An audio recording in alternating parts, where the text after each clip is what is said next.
क्या आप भी इसी तरीके से फिनिशिंग के साथ पैंट तैयार करना चाहते हैं तो चलिए इस वीडियो में आपको तरीका बताती हूँ किस तरीके से मैंने स्टिच किया है। फुल वीडियो आपके लिए है ये।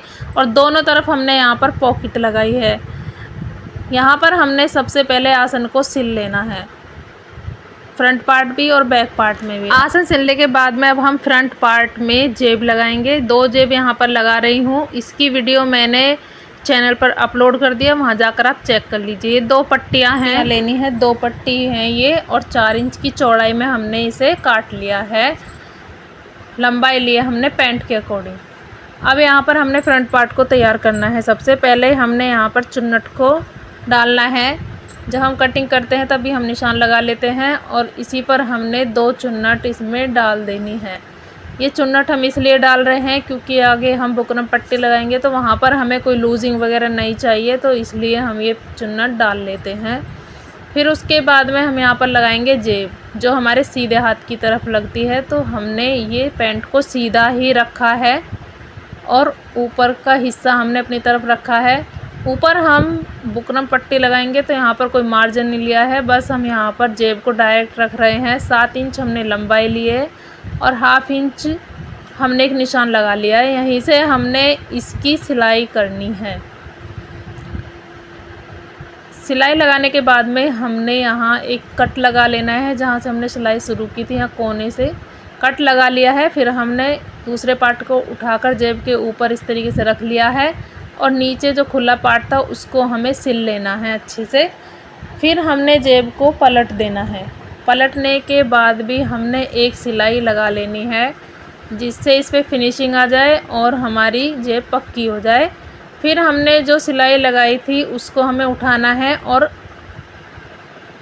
एक पैर की सिलाई लगा देनी है इस तरीके से, और ये हमें मार्जिन मिल जाएगा। यहाँ पर हम बैक पार्ट को जोड़ेंगे तो उसके लिए हमने एक निशान लगाया है, यहीं पे हमें इस सिलाई को लगा लेना है। एक सिलाई लगा लेते हैं जिससे पता रहेगा कि हमें बैक पार्ट कहाँ पर जॉइंट करना है। ऊपर से हमने जेब को भी अटैच कर लिया है थोड़ा सा, जिससे जेब ये फिक्स हो जाए, और ये जो मार्जिन है यहाँ पर हम इसे अटैच कर लेंगे इस तरीके से।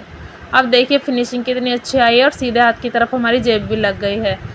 बैक में भी देख सकते हो आप कितनी बढ़िया फिनिशिंग आई है।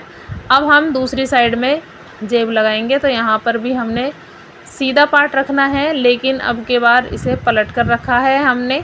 ऊपर का हिस्सा हमने अपनी तरफ नहीं लिया है, और जेब को हमने इस तरीके से रखा है। 7 इंच के निशान पर हमने इसमें एक सिलाई लगाई है, कट लगाया है, और कपड़े को हमने उसी तरीके से पलट कर नीचे से इसे सिल लेना है। जैसे हमने पहली बाजू के साथ प्रोसेस किया था वही यहाँ पर करना है। फिर हमने जेब को पलट लेना है। पलटने के बाद हमें एक सिलाई लगा लेनी है फिनिशिंग की, जिससे जेब पक्की हो जाए। उसके बाद में हमें यहाँ इसे उठाकर एक पैर की सिलाई लगा लेनी है। अब हमें ये मार्जिन मिल गया है इस तरफ, जहाँ हम बैक पार्ट को जोड़ेंगे। तो दोनों साइड हमारी पॉकेट लग गई है। बहुत ही परफेक्ट और बहुत ही आसान तरीके से मैंने आपको बताई है। यहाँ पर हमने एक सिलाई भी लगा ली है। अब हमने मार्जिन को भी यहाँ पर इस तरीके से अटैच कर लिया है। यहाँ पर हमारा फ्रंट पार्ट तो तैयार है। अब हम यहाँ पर बैक पार्ट को जोड़ेंगे इसके ऊपर। देखिए हमने फिनिशिंग देखिए इसकी।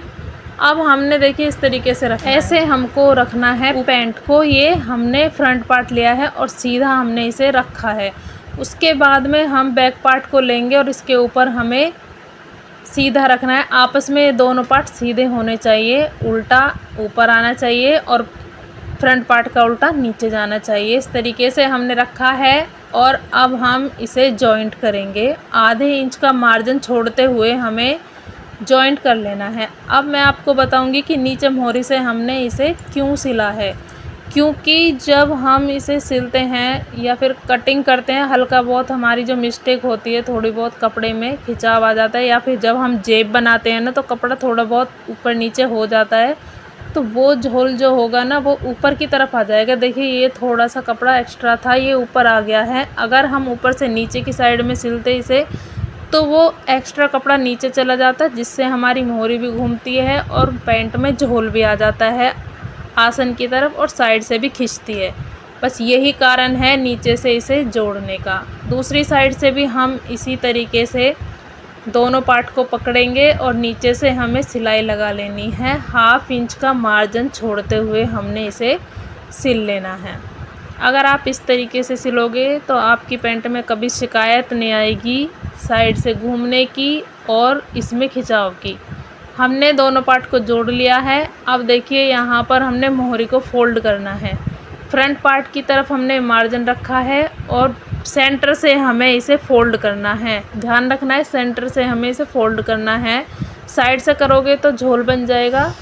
पहले हमने सेंटर से फोल्ड किया है और फिर हमने दोनों साइड से इसे पकड़कर इस तरीके से सिल लेना है। बहुत ही बढ़िया इसकी फिनिशिंग आती है, झोल बिल्कुल नहीं आएगा। एक बार में आप इसे सिल पाओगे आसानी से। और दूसरे पार्ट को भी हमने इसी तरीके से, चलो जी अब आगे का प्रोसेस बताते हैं। यहाँ पर हमने तैयार कर ली है। सबसे पहले आसन में सिलाई लगानी है।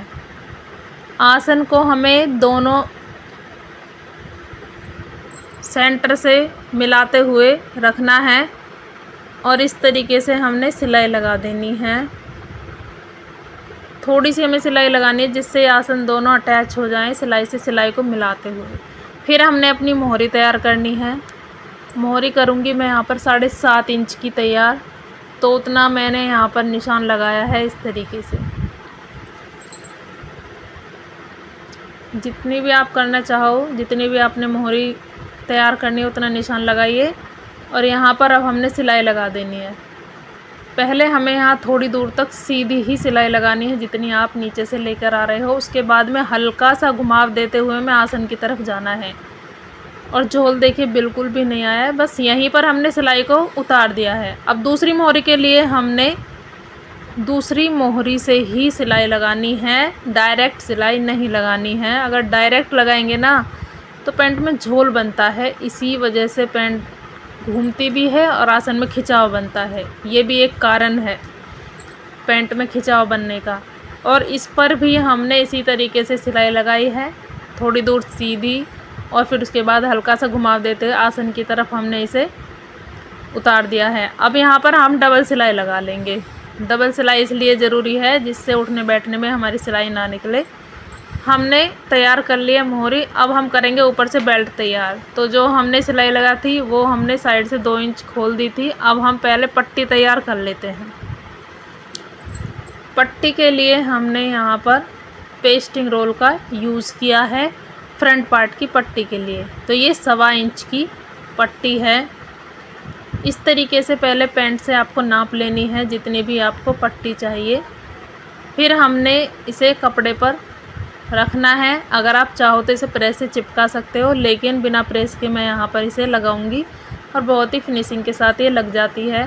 पहले हमने 1/2 इंच कपड़ा इसके ऊपर फोल्ड करके एक सिलाई लगाने हैं किनारे से, और जितनी हमें पट्टी चाहिए वो हमने कट कर ली है, सिलाई भी लगा ली है। एक बार और हमें इस तरीके से इसे फोल्ड कर लेना है और फिर हमने लगानी है किनारे से, ऊपर किनारे से एक सिलाई लगा लेनी है और बहुत ही आसानी से ये लग जाती है। अगर आपको तरीका अच्छा लगा हो तो कमेंट में ज़रूर बताइएगा।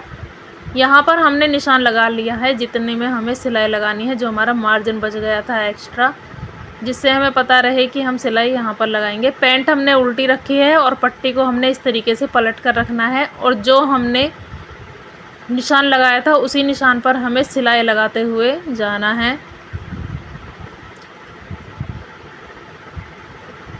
और यहाँ पर ध्यान देना है, ये जो मार्जिन है ना ये एक ही तरफ होना चाहिए, ऊपर से या नीचे से मैच होना चाहिए।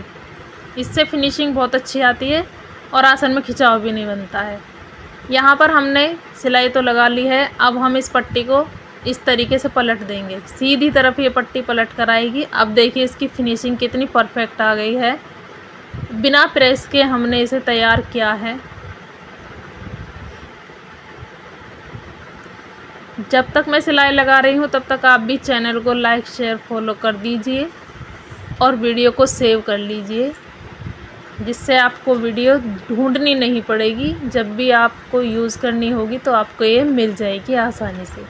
बैक पार्ट के लिए हमने पैंट को सीधा रखा है, ऊपर से पट्टी को रख लिया है और 1/2 इंच की सिलाई हमने यहाँ पर लगाई है। 1/2 इंच का मार्जिन छोड़ते हुए हमने इस सिलाई को लगा लेना है इस तरीके से। अब हमने पट्टी को पलट लेना है। पलटने के बाद हमने एक सिलाई और लगा लेनी है। मार्जिन हमने पट्टी की तरफ रखा है और किनारे से हमने ये सिलाई लगाई है। इस सिलाई से बहुत ही बढ़िया फिनिशिंग आती है, इसलिए लगानी ज़रूरी है। और ऊपर से भी हमने पट्टी को 1/2 इंच फोल्ड कर लिया है इस तरीके से। बेल्ट लगाने में बहुत ही आसानी होगी। हमने फोल्ड कर लिया है इसे। उसके बाद अब रबड़ बेल्ट लगाएंगे। रबड़ जो ली है वो ली है कमर का 1/2 करके, उसमें 4 इंच माइनस करके हमने रबड़ ली है। यहाँ पर हमने इसे आधा इंच कपड़ा छोड़कर रबड़ को रख लेना है। उसके बाद रबड़ पे हमने एक सिलाई को पक्का करते हुए इसे अटैच कर लेना है। अब दूसरी साइड भी हमने इसे इसी तरीके से अटैच करना है 1/2 इंच कपड़ा छोड़ के। और पट्टी को ऊपर हमने फिक्स कर लिया है। एक सिलाई हमने यहाँ पर लगा ली है। बस ध्यान इतना देना है कि रबड़ सीधी रहनी चाहिए, पलटनी नहीं चाहिए। अब यहाँ से हमने सिलाई को शुरू करना है। और यहाँ पर भी ध्यान देना है कि कपड़े पर ही सिलाई लगनी चाहिए, रबड़ पर नहीं लगनी चाहिए, वरना आपकी रबड़ फिनिशिंग से नहीं लग पाएगी। और यहाँ पर हमने इसे कंप्लीट कर लिया है और रबड़ को हमें निकाल लेना है अंदर से। आपको स्पेस मिल जाएगा। इस तरीके से रबड़ को खींचते हुए हमने यहाँ सिलाई को कंप्लीट कर लिया है। झोल बिल्कुल भी नहीं आया है, प्रॉपर ये लग गई है। अब हमने 1-2 बार इसे खींचा है जिससे चुन्नटें फिक्स हो जाएगी। और फिर हम यहाँ पर सेंटर की एक सिलाई लगा लेंगे इस तरीके से। सिलाई लगाते समय कपड़े को हमें खींचना है पीछे से भी और आगे से। इस तरीके से दोनों साइड से हमें खींचकर एक सिलाई लगा लेनी है सेंटर से, जिससे ये प्लेट बिल्कुल भी खिसकेंगी नहीं, एक जगह फिक्स हो जाएंगी। अब जो हमने साइड से 2 इंच छोड़ा था सिलाई में, वो हमने सिल लेना है। अब देखिए 1/2 इंच जो कपड़ा हमने छोड़ा था, यहाँ से हमें इसकी सिलाई लगा लेनी है। कपड़ा इसलिए चलो जी, हमारी तो सिलाई यहाँ पर कंप्लीट हो गई है। अब बारी आपकी है कि सिलाई आपको आसानी से प्रैक्टिस ज़रूर करनी है, तभी आप फिनिशिंग के साथ इसे सिल पाओगे। और देखिए अब इसकी परफेक्ट फिनिशिंग, आगे से और पीछे से भी दोनों साइड से हमारी परफेक्ट फिनिशिंग आ गई है। अगर वीडियो अच्छी लगे ना तो कमेंट में ज़रूर बताइएगा तरीका आपको कैसा लगा। दोनों साइड पॉकेट भी हो गई है। Thank you.